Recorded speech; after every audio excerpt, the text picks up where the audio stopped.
신부에 이제 부임하고 오늘 가장 큰 이제 행사를 또 이제 치르다 보니까 많이 또 긴장하고 또 분주하게 움직이다가 또 잠깐 이제 쉼을 얻고 또 이 자리에 서려고 하니까 갑자기 많이 떨려옵니다.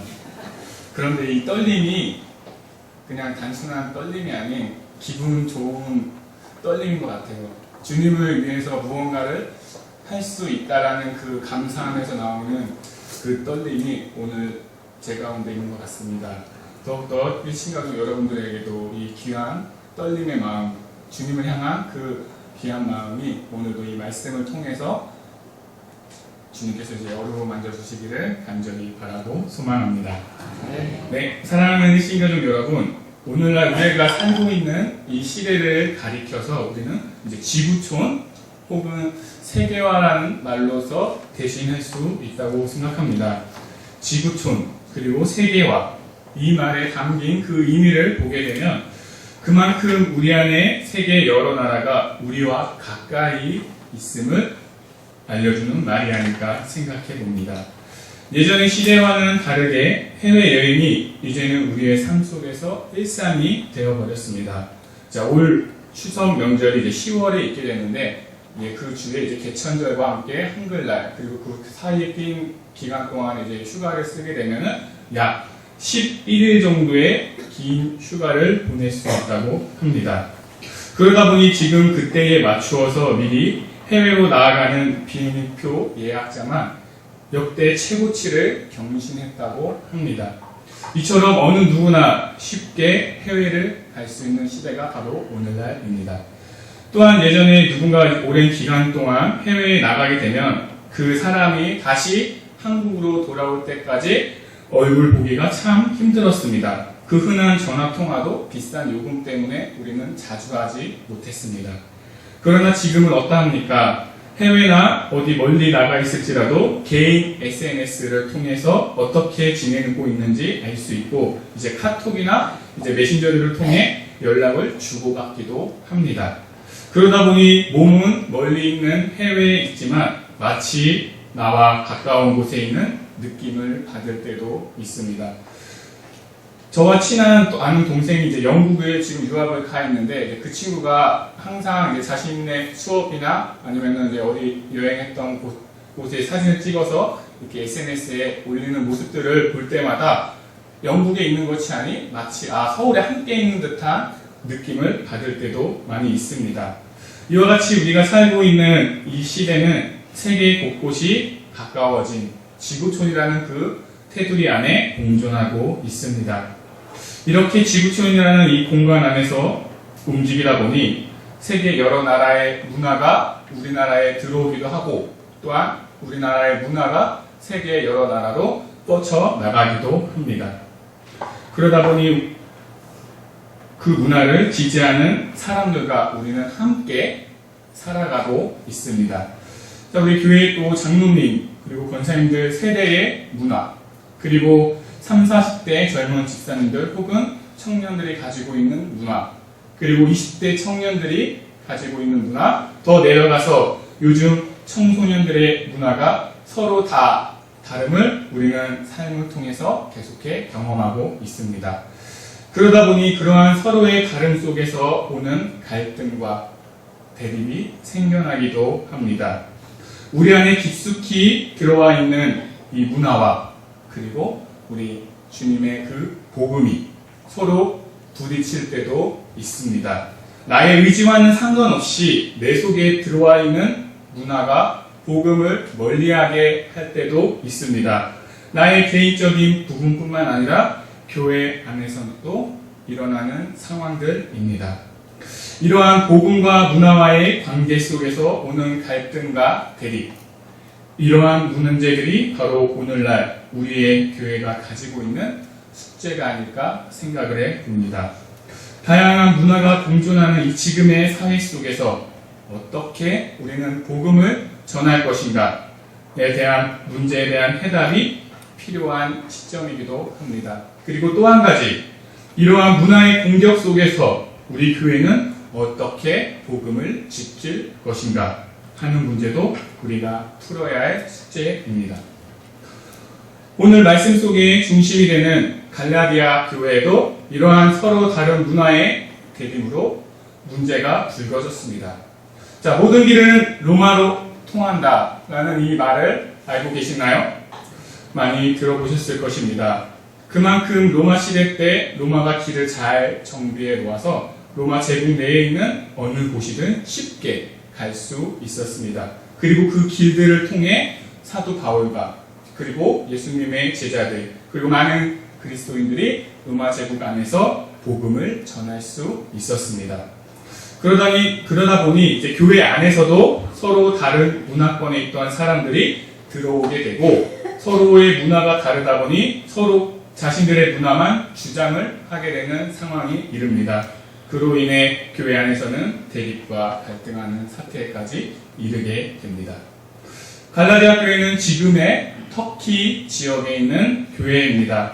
그러다 보니 그 지역 안에서는 헬라 문화의 영향력 안에 있던 지역의 교회였습니다. 이방인들이 많이 거주하는 그러한 곳이 바로 갈라디아 교회였습니다. 그러한 갈라디아 교회 안에 새로운 문화가 들어오게 되는데 바로 유대주의자들입니다. 즉 예루살렘에서 넘어온 유대인들이었습니다. 갈라디아 지방으로 넘어온 유대주의자들이 그곳에서 자신들의 문화를 계속해서 주장을 하고 다닙니다. 그 내용은 바로 율법을 다 지키고 행해야 의롭게 되고 할례를 받아야 구원을 얻을 수 있다는 그러한 내용입니다. 갈라디아 교회는 우리가 잘 알고 있는 것처럼 바울이 전도 여행 중에 세운 교회입니다. 바울은 갈라디아 교회에 예수님을 믿는 그 믿음으로 구원을 얻게 되는 참된 복음의 진리를 선포하였고 그들 또한 그 복음을 믿고 따랐습니다. 그런데 유대주의자들이 와서는 율법을 지켜야 의롭게 되고 할례를 받아야 구원을 얻을 수 있다는 말로 갈라디아 교회의 성도들을 현혹시키는 것입니다. 이제 걸음마를 떼는 수준의 신앙을 가지고 있었던 그 초신자들이 많았던 갈라디아 교회에서 유대주의자들의 그러한 구원은 문화 충격으로 다가오게 됩니다. 그로 인해 갈라디아 교회 안에서 큰 혼란이 찾아오고 잘못된 그 진리 앞에 넘어지는 갈라디아 교인들도 많이 생겨납니다. 그 사실을 전해들은 이 바울이 이제 서로 다른 두 문화의 관계에서 비롯된 갈등의 문제를 해결하고자 갈라디아서를 써서 갈라디아 교회로 보낸 것입니다. 바울은 오늘 우리가 봉독한 말씀에서 본 것처럼 이렇게 말합니다. 다른 복음은 없다. 오직 예수 그리스도를 믿음으로 말미암아 우리가 구원을 얻는다. 라는 이 참된 진리만이 참된 복음이다. 거짓된 진리를 선포하는 이들의 말에 넘어지지 말고 다시금 참된 복음을 붙잡고 그 안에 머물러라. 아무리 하늘로부터 온 천사라 할지라도 우리가 너희에게 전한 복음 외에 다른 복음을 전하면 저주를 받을지어다.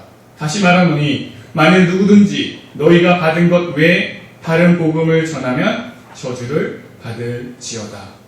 라고 강력하게 바울은 갈라디아 교인들에게 말합니다. 그리고 바울은 이어서 예루살렘 공의에서의 그 합의한 내용들, 할례를 받지 않고 예수 그리스도의 그 복음을 받아들여 구원을 얻을 수 있다라는 그 합의에 대한 일들을 회상하면서 다시 한번 참된 그 복음의 진리를 갈라디아 교인들에게 상기시킵니다. 예수 그리스도의 그 복음 외에는 다른 복음은 없다.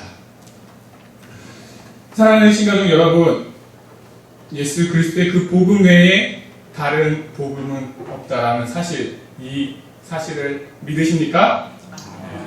네. 인류의 역사를 들여다보면 어느 한 문화가 계속해서 지속되는 경우는 없습니다. 이 사실을 우리는 성경을 통해서도 볼 수 있습니다. 각각의 문화가 가지고 있는 특성으로 인해 이제 기간의 차이는 있을 수 있지만 언젠가는 그 문화들은 사라지고 그 가운데 또 새로운 문화가 등장을 합니다. 그러나 변하지 않는 한 가지가 있습니다. 그것은 바로 예수 그리스도의 복음입니다. 세계의 수많은 문화들이 예수 그리스도의 복음을 공격한다 할지라도 예수 그리스도의 그 복음은 절대로 무너지지 않았습니다. 그리고 앞으로도 그러할 것입니다.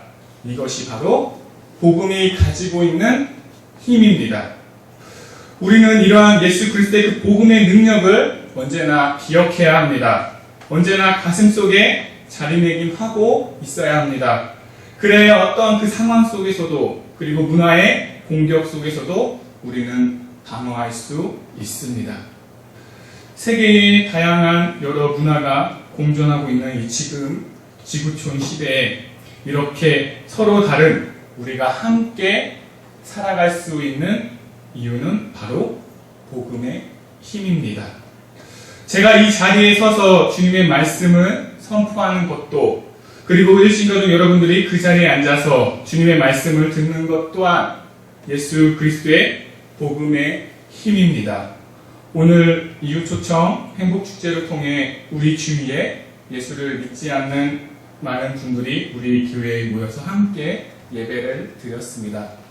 지금은 각자의 서로 다른 문화의 영향력 때문에 서로가 함께하기 힘들 때가 많이 있을 수도 있습니다. 하지만 오늘 강사로 오신 김창옥 교수님과 그리고 앞에 계신 우리 담임 목사님으로부터의 선포되어지는 그 예수 그리스도의 그 복음의 메시지와 그리고 먼저 예수 그리스도의 복음을 알고 그 복음 안에서 살아가는 우리의 모습들을 통해서 오늘 함께한 그 예수님을 알지 못하는 사람들이 비로소 예수님을 알게 되고 또한 예수님을 믿게 되는 예수 그리스도의 그 복음의 능력을 경험할 것입니다.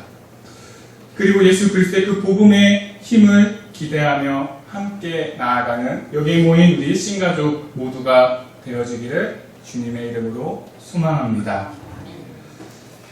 네, 양떼 공동체라고 이제 위기의 청소년들에게 이제 복음을 전하는 이제 커뮤니티 공동체가 있습니다.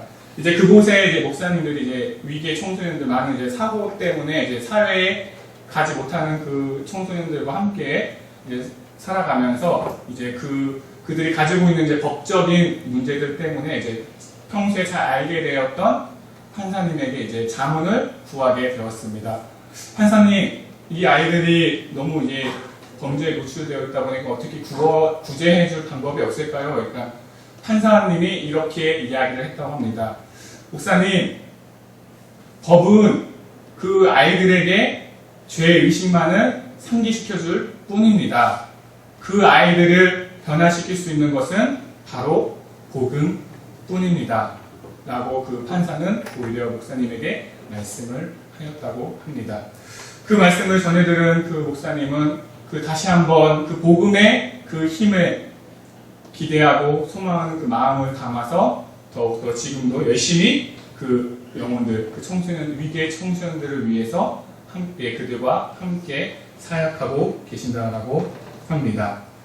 이처럼 우리 안에서 힘들고 그 어려운 그 모든 것들을 이겨낼 수 있는 그 힘, 그것은 바로 복음입니다. 우리의 삶 속에서 언제나 그 참된 복음의 그 진리 앞에 담대히 나아가시는 우리 일신가족 여러분들 모두가 되어지기를 주님의 이름으로 소망합니다. 우리가 그 복음 안에서 하나 되어질 때 우리를 통해 또한 이곳에 오는 모든 성도님들을 통해 더욱더 하나님의 나라와 그 영광이 임하게 될 것을 기대하고 소망합니다. 사랑하는 일신가족 여러분, 예수 그리스도의 복음 외에는 다른 복음은 없습니다. 이 사실을 다시 한번 가슴속 깊이 새기며 오늘 더욱더 우리의 삶 가운데 나아가시기를 주님의 이름으로 소망합니다. 다 같이 기도하시겠습니다.